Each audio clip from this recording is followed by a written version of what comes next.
நம பார்வதீபதையே அரகர மகாதேவ.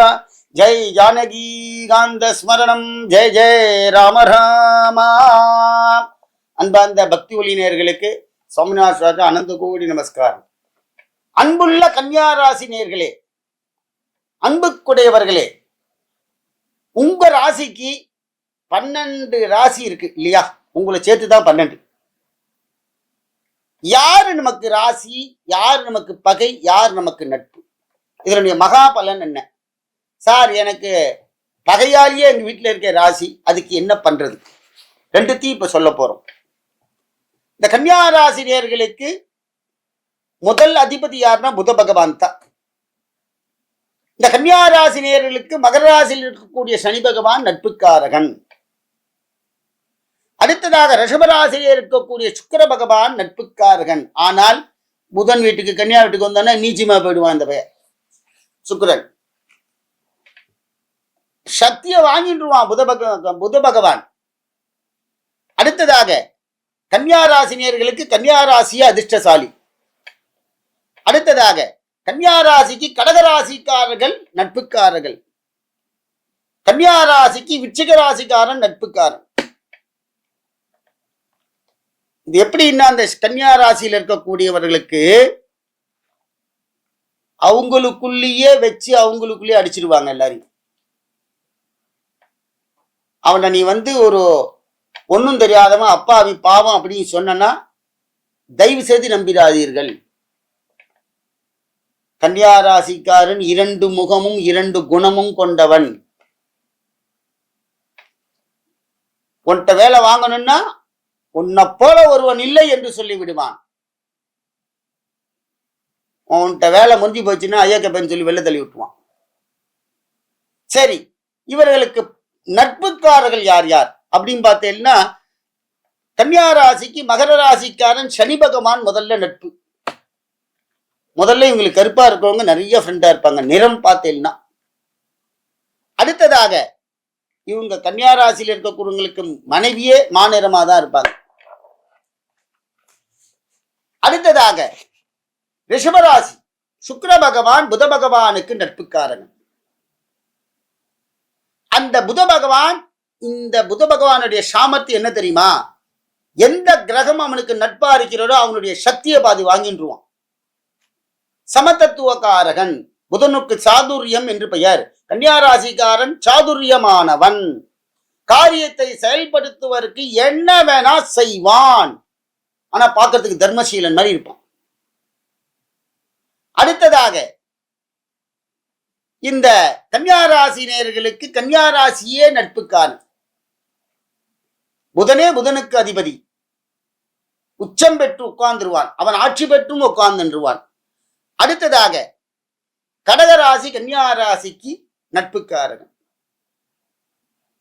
சந்திர மங்கள யோகத்தை புத பகவான் இங்கே கொடுப்பார். சந்திர பகவான் கடகராசிக்கு சந்திரன் ரொம்ப நட்பு. அடுத்ததாக கன்னியா ராசிக்காரனுக்கு விருச்சிக ராசி செவ்வாய் மனோ தைரியக்காரகன். இந்த செவ்வாய் வந்ததுனால்தான் இந்த கன்னியா ராசியில் இருக்க புத பகவான், இதுல பாத்தீங்கன்னா கன்னியா ராசியில பாதி பேருக்கு படிப்பு இருக்காது, படிப்பு கெட்டு போயிருக்கும். ஆனால் அருமையா இருப்பான்.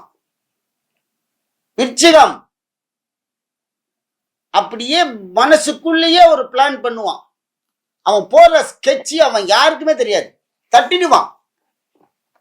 அதான் 2 முகம் 2 குணம் கொண்டவன் கன்னியா ராசி.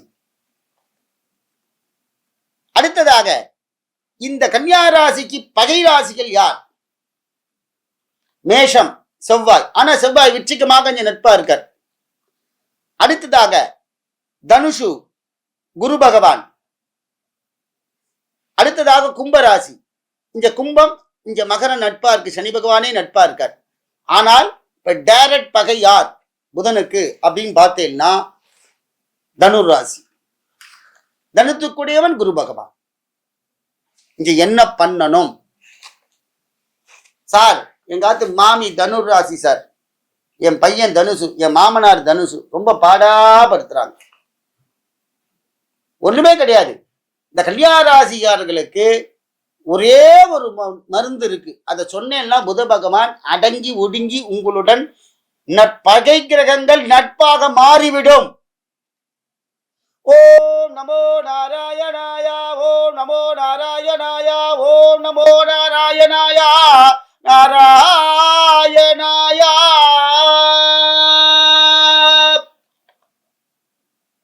இந்த கன்னியா ராசினியர்களுக்கு என்ன அப்படின்னா, வியாபார அபிவிருத்திகள் நல்லா பண்ணுவார்கள், சங்கீதத்திலையும் நல்லா இருப்பார்கள். என்ன சொல்லணும் தெரியுமா? பெருமாளை சொல்ல வேண்டும். கோவிலுக்கெல்லாம் போக வேண்டாம், ஐயோ ஜோசியருக்கு வேற வேலை கிடையாது, கோவிலுக்கு போய் சொல்றாரு. நீ போகாத தம்பி, உன் வாயில 10 வாட்டி பேசுறல்ல, ஒரு வாட்டி சொல்லு. என்ன அப்படின்னா, ஒரு பெரிய சங்கீத பாடகர்கள் மியூசிக் ட்ரம்ஸ்லாம் வச்சு கல்யாணத்திலாம் பாடுவாங்க. நம்ம நண்பருடைய ஒரு குமாரன் இதே மாதிரி மியூசிக் இதெல்லாம் ட்ரம்ஸ்லாம் வச்சு நடத்திட்டு இருக்கான். முகூர்த்தம்னா போதும், காலையில் ஒரு கச்சேரி, சாயந்தரம் ஒரு கச்சேரிம்பான். சடனா அவனுக்கு அந்த கச்சேரிகள்லாம் இறங்க ஆரம்பிச்சுது. என்னுடைய நண்பர் வந்து என்னை கேட்டார், மாமா இவருக்கு என்ன பண்றது, இதே மாதிரி இறங்கி பெற்ற பிசினஸ்லாம் என்ன பண்றது, பாட்டு அப்படின்னார். அவன் நல்லா பாடுவான், அவனுடைய குரல்லாம் மங்கி போச்சு. என்ன சுவாமின்னார். இவனுக்கு குருவோட அனுகிரகம் நிறைய வேணும்பா அப்படின்னு. புத பகவான் குரு இங்க பகையா போயிட்டார், குரல்லாம் வரல, பேச்செல்லாம். குரு நல்லா இருந்தாருன்னா நல்லா பேசுவான், வேதங்கள்லாம் நல்லா சொல்லுவான், குரல் நல்லா இருக்கும். 100 பசங்க கிளாஸ்ல இருக்கு, ஒரு டீச்சர் பாடம் நடத்துறா, இந்த 100 பசங்களுடைய குரலுக்கு மேலே இவாளுடைய குரல் இருக்கும். ஏ வா ராப்பில் கத்த ஆரம்பிச்சிருவா, அது எல்லாம் சேர்ந்து கத்தும். டீச்சர் என்ன சொல்லி தராளோ அதை கரெக்டா சொல்லும், அந்த குரல் வளம். அப்ப நான் சொன்னேன், இந்த பாடகருக்கு ஒண்ணுமே வேண்டாம், ஆத்துல உட்காந்து ஓம் நமோ நாராயணன் 11 வாட்டி சொல்லுங்க, காலையிலையும் சாயந்தரம். 2 வருஷமா விடாம பாடினார். அவர் எந்த ஒரு ஆர்கெஸ்ட்ரால போய் பாடினாலும், அவர் நடத்தினாலும் முதல்ல பெருமாள் பாட்டு தான் பாடுவார். ஸ்ரீனிவாசா கோவிந்தா, ஸ்ரீ வெங்கடேஷா கோவிந்தா, வெங்கடரமணா கோவிந்தா, கோவிந்தா ஹரே கோவிந்தா அப்படின்னு அவர் பாட ஆரம்பிச்சா எல்லாருமே அப்படியே சொக்கி போடுவாங்க அந்த ஒரு பாட்டுக்கு. அவர் அப்படி பெருமாளை பாடுவார். நான் உதாரணத்துக்கு தான் பாடினேன். அந்த குழந்தை 2 வருஷத்துக்குள்ள பெரிய ஆர்கெஸ்ட்ரால பெரிய மியூசிக் டைரக்டர் ஆயிட்டான், பெரிய லெவல்ல போயிட்டார் அவர். அதுக்கு என்ன காரணம் அப்படின்னா, பெருமாளுடைய அனுகிரகம். இந்த கன்னியா ராசினியர்களுக்கு பெருமாளை பிடிச்சிண்டா கோவில் கட்டுவான், பெருமாளை பிடிச்சிண்டா அவன் எல்லாம் செய்வான். ஆனா அவன் கோவிலுக்கெல்லாம் போவானான் சார், அவன் வண்டியில போகும்போதே ஓம் நமோ நாராயணா, ஓம் நமோ இல்ல காதுல நாராயண பாட்டையான்னு கேட்டுன்னு போங்க, சூப்பரா முன்னாடி வந்துருவாங்க. நல்லா கன்னியா ராசினியர்கள் எல்லோரும் குரு பகவானை அனுகிரகத்தோட, இந்த பெருமாளுடைய பேரனுகிரகம், ஸ்ரீனிவாசனுடைய அனுகிரகம் பெற்று கன்னியா ராசினியர்கள் நல்ல நலமுடன் வாழ பிரார்த்திக்கிறேன். பகை கிரகமும் நட்பு கிரகமும் உங்களுக்கு சாதனையாகவே இருக்கும். ஓம் நமோ நாராயணாய.